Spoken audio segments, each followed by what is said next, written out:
Mengenal manusia purba. Situs Sangiran merupakan sebuah kompleks situs manusia purba dari kala Pleistosen yang paling lengkap dan paling penting di Asia.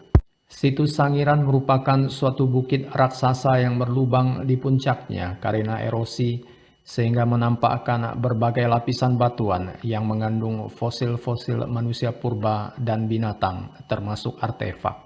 Situs Sangiran memberikan gambaran nyata tentang evolusi manusia purba, budaya, binatang, dan lingkungan.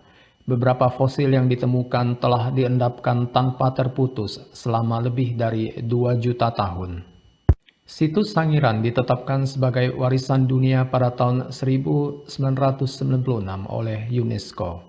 Situs lain yang penting di Indonesia adalah Trinil Ngawi di Jawa Timur, Perning Mojokerto di Jawa Timur, Ngandong Blora di Jawa Tengah, Sambung Macan Sragen di Jawa Tengah, dan Liang Bua di Flores. Darwin pada abad ke-19 mengemukakan teori evolusi dalam bukunya The Origin of Species, mengemukakan bahwa spesies yang hidup sekarang ini berasal dari spesies yang hidup di masa silam dan terjadi melalui seleksi alam.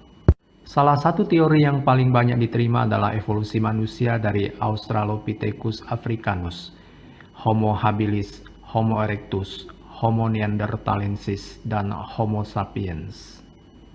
Meganthropus paleojavanicus ditemukan di Sangiran oleh von Koenigswald pada tahun 1936 dan 1941, berupa bagian rahang bawah dan 3 buah gigi terdiri atas gigi taring dan 2 geraham.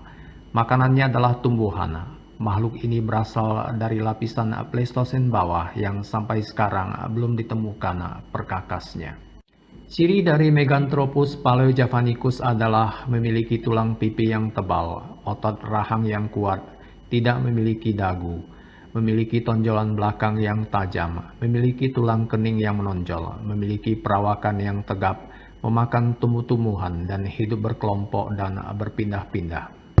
Cokro Handoyo dan Dwi Thies menemukan fosil tengkorak anak Pithecanthropus mojokertensis di lapisan pucangan pada lapisan Pleistosen bawah di daerah Kepuh Lagen, sebelah utara Perning, daerah Mojokerto, adalah jenis Pithecanthropus paling tua dengan ciri-ciri memiliki rahang bawah yang kuat, memiliki tulang pipi yang tebal, keningnya menonjol, tulang belakang menonjol dan tajam, tidak berdagu, perawakannya tegap, mempunyai tempat perlekatan otot tengkuk yang besar dan kuat, serta memakan jenis tumbuhan.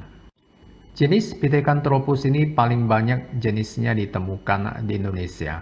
Fosil ini juga ditemukan di Sangiran tahun 1939 oleh Weidenreich. Von Koenigswald menyebutnya dengan nama Pithecanthropus mojokertensis.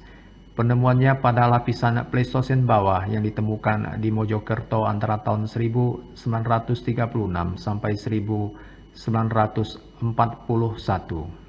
Berdasarkan banyaknya temuan di lembah Sungai Bengawan Solo, maka Dr. von Koenigswald membagi lapisan diluvium lembah Sungai Bengawan Solo menjadi 3, yaitu lapisan Jitis Pleistosen bawah, ditemukan jenis Pithecanthropus robustus. Lapisan Trinil Pleistosen tengah, ditemukan jenis Pithecanthropus erectus. Lapisan Ngandong Pleistosen atas, ditemukan jenis Homo soloensis.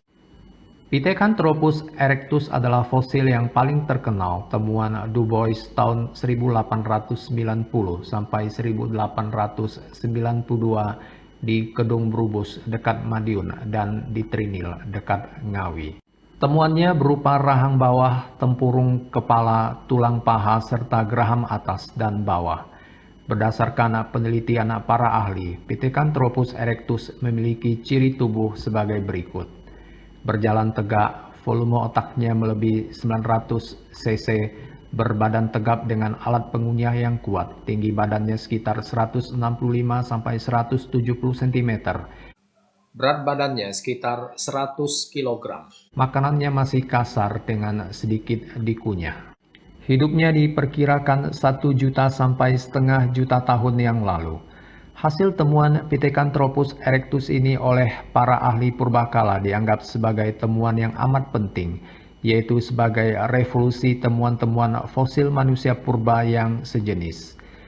Jenis fosil Pithecanthropus erectus ini diyakini sebagai missing link, yaitu makhluk yang kedudukannya antara kera dan manusia. Penemuan ini menggemparkan dunia ilmu pengetahuan sebab seakan-akan dapat membuktikan teori yang dikemukakan oleh Charles Darwin dalam teori evolusinya. Darwin dalam bukunya yang berjudul The Descent of Man menerapkan teori berupa perkembangan binatang menuju manusia dan binatang yang paling mendekati adalah kera.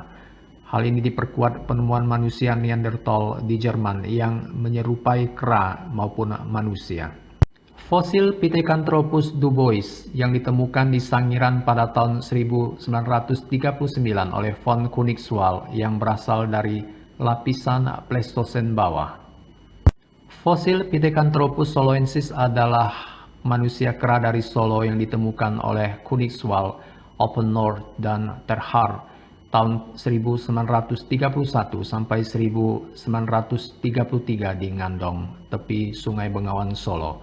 Hasil temuannya ini memiliki peranan penting karena menghasilkan satu seri tengkorak dan tulang kening.